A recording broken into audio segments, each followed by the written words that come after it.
अस्सलाम वालेकुम नाजरीन इकराम, रोशनी लाइट चैनल की तरफ से आप सबको खुश आमदीद। नाजरीन इकराम, मेरी आज की वीडियो कुरैश उस्मान के बारे में है और मेरी आज की इस वीडियो में एपिसोड 194 में आने वाले वाकयात के हवाले से ज़्यादा बात नहीं होगी क्योंकि वो तो आप लोग कल देख ही लेंगे। लेकिन कुछ चीज़ें और ख़बरें इस ड्रामे के हवाले से आप लोगों के इल्म में लाना ज़रूरी है, तो उन पर बात की जाएगी। और इसके अलावा एपिसोड 194 के ट्रेलर में एक चीज़ आप लोगों ने नोट की होगी कि क्लैडियस के बारे में तो दिखा दिया गया कि उसके साथ क्या होने वाला है, लेकिन ना तो हलीमा और ना ही सोफिया के बारे में दिखाया गया कि उनका अंजाम क्या होगा। तो इस पर बात करेंगे। और इसके साथ साथ एक नहायत जबरदस्त खबर आप लोगों के लिए आज ये है कि महमद बोज़दैग ने एक बहुत अहम फैसला किया है कि उन्होंने कुरैश उस्मान की राइटर्स टीम से बिलाखिर हमारे 3 साल के एहतजाज के बाद फातिमा नूरगुल को निकाल बाहर किया है। तो नाज़रीन इकराम, वीडियो का आगाज इसी खबर से करते हैं कि वो मुद्दा जो कुरैश उस्मान को इसके रोमांटिक स्टोरीज, रोमांटिक कपल्स और रोमांटिक सीन्स के लिए देखा करते थे, तो आतिला एंगन के इस टीम से जाने पर वो बहुत खुश हो रहे थे क्योंकि आतिला एंगन ने आकर इस सीरीज की डायरेक्शन, जो कि हिस्टोरिकल से रोमांटिक हो चुकी थी, इसे दोबारा से हिस्टोरिकल बनाने की कोशिश की। तो अब उन्हीं फैंस के साथ प्रैंक हो गया है और उनकी फेवरेट फातिमा नूरगुल, जो कि इस ड्रामा सीरीज की इस कम रेटिंग की जिम्मेदार है, और ये वही राइटर है जो कि कपल सीन्स लिखने में मशहूर है। और इस राइटर ने इस तारीखी ड्रामे में जंगों के दौरान फीमेल फाइटर्स के सीन इस कदर ज्यादा कर दिए कि तुर्गुत भी बेशक अब वापस आ गया है, लेकिन उसे भी इतना स्क्रीन टाइम फाइटिंग के लिए नहीं मिलता जितना बाला, गोंजा या हलीमा वगैरह को मिलता है। और रही बात आतिला एंगन की, तो इनके लिए तो ये सीरीज एक घर की तरह है। वो जब मर्जी आ सकते हैं और जब मर्जी जा सकते हैं। आतिला एंगन ही है जिन्होंने कुरैश उस्मान के सीजन 4 का पहला हाफ, सीजन 5 का दूसरा हाफ और सीजन 6 की ये 6 किस्तें लिखी। और अब आप दोबारा गौर करें कि उस्मान बे की जो भी तारीख फतवाहत है वो आतिला एंगन के इस राइटर्स टीम में शामिल होने के दौरान ही दिखाई जाती रही। तो बहरहाल अब कुरैश उस्मान का सीजन 7 तो आना ही है और महमद बोज़दैग का टारगेट है कि सीजन 7 को हर सूरत में कामयाब बनाना है। तो इस हवाले से बड़े बड़े फैसले वो अभी से करने लग गए हैं। इसके अलावा सीजन 6 की फिल्मिंग मुकम्मल हो चुकी है और शूटिंग साइट से फिल्मिंग क्रू और तमाम कास्ट के ग्रुप फोटोज सोशल मीडिया पर शेयर हो चुके हैं। महमद बोज़दैग की तरफ से अलविदाई पैगाम भी आ चुका है और अब इंतजार है तो सिर्फ इस चीज़ का कि महमद बोज़दैग सीजन 6 का इख्तिताम किस वाक़े पर करते हैं। क्या सिर्फ क्लैडियस की मौत दिखाकर सीजन ख़त्म कर दिया जाएगा या फिर इसके साथ कोई कला भी फतह होगा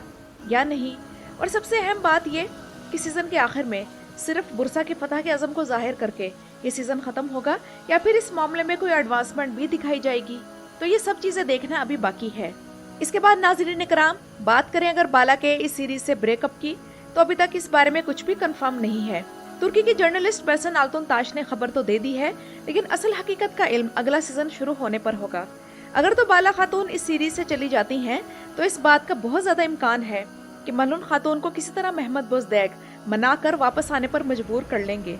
क्योंकि ये तो हो ही नहीं सकता कि उस्मान बे को किसी बीवी के बगैर दिखाया जाए। तो इस सूरत में अगर बाला मौजूद ना हुई तो महलून खातून को अपनी परफॉर्मेंस भरपूर तरीके से दिखाने का मौका मिलेगा,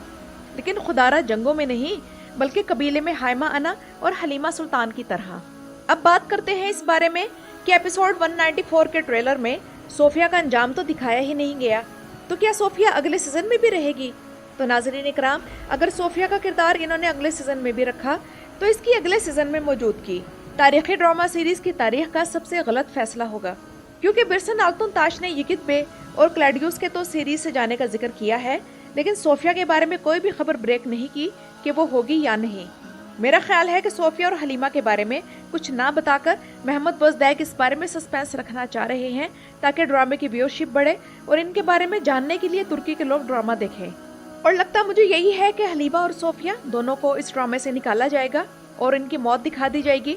लेकिन ट्रेलर में इसलिए नहीं दिखाया गया ताकि मद्दाहों में सस्पेंस बरकरार रहे, बिल्कुल इसी तरह जिस तरह हमें उलगन खातून की मौत के बारे में कुछ भी नहीं बताया गया था। क्योंकि अगर सोफिया अगले सीजन में रही तो इसकी मौजूदगी सीजन 7 की रेटिंग को मजीद हर्ट करेगी और उसका आना राइटर्स की बेवकूफ़ी की इंतहा होगी, क्योंकि सोफिया की लाइफ का कोई भी आला मकसद नहीं है सिवाय इसके कि वो बाला और उस्मान को ज्यादा से ज्यादा तकलीफ दे और उनसे इंतकाम ले। तो अगर इस सीजन में राइटर इसे फिर से जिंदा करके ले आए थे तो बस यही काफी था, इससे ज्यादा हम बर्दाश्त नहीं कर सकते। इससे तो बेहतर ये था कि क्लैडियस को भी आया निकोला की तरह मजबूत दुश्मन बनाकर रखा जाता और फिर उसे सीजन 7 में ले आते, क्योंकि सोफिया ने इस सीजन में इंतकाम के जो भी तरीके इख्तियार किए वो छुप कर किए। हालांकि आला ज़र्फ दुश्मन हमेशा सामने से आकर वार करता है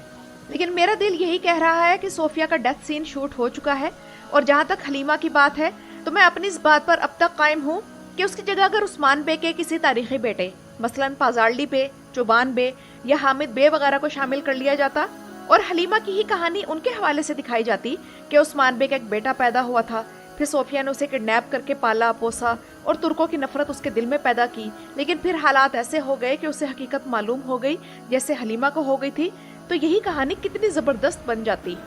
यानी कि एक सिर्फ किरदार का नाम तारीखी रख देने से मद्दाहों को भी ये सीरीज तारीखी लगने लग जाती जो फिक्शनल लग रही है।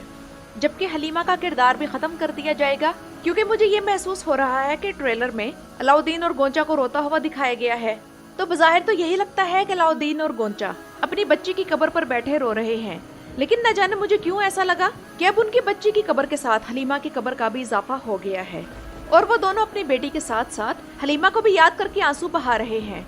और जैसा कि कुरैशी उस्मान के हर सीजन की आखिरी किस्त में उस्मान बे के किसी बड़े आल्म या इस ड्रामे के किसी अहम किरदार की शहादत दिखाई जाती है, तो मेरा ख्याल है कि इस आखिरी किस्त में जिस आल्म की शहादत होगी वो जैरको ताई होगा,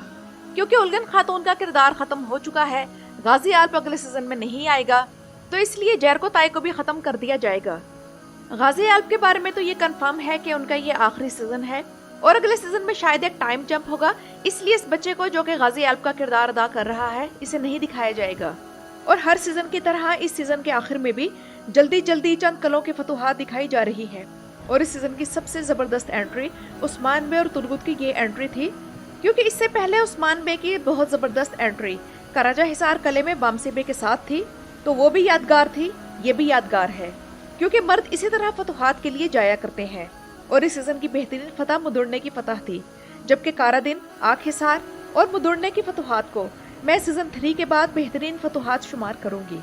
औस बे की इस सीरीज में एंट्री और इसके बाद उस्मान बे उस्मानियों की नस्ल को बढ़ाने के बारे में जितने भी डायलॉग्स बोल रहे हैं, उनसे तो यही लगता है कि औस बे और फातिमा की शादी करवा दी जाएगी। लेकिन हमें हर किस्म की सूरत हाल के लिए तैयार रहना चाहिए, क्योंकि इससे पहले महमद बुज़दैक फातिमा खातून से शादी के ख्वाहिशमंद 2 तुर्क जंगजुओं के किरदार पहले भी खत्म करवा चुके हैं। वैसे ये औस बे की शक्ल आग तैमूर से कितनी ज्यादा मिलती है, आप में से कौन कौन मेरी इस बात से इत्तफाक करेगा? और ये बात तो तय है कि अगर तो प्रोडक्शन टीम अभी भी अपनी मर्जी पर चली तो इससे भी कम रेटिंग हासिल करेगी। कुछ महमद फातिल और सुल्तानी के ही प्रोड्यूसर अयूब गो खान से महमद बुज़दैक सीख लें, जो कि सोशल मीडिया पर लोगों की राय को बहुत अहमियत देते हैं। और मेरी आज की वीडियो के बारे में भी राय कमेंट्स में देना मत भूलिएगा। मेरी वीडियो देखने का शुक्रिया। और ये भी बताइएगा कि इस सीरीज की तमाम खामियों के बावजूद इसके नए सीजन का कौन कौन इंतजार करेगा।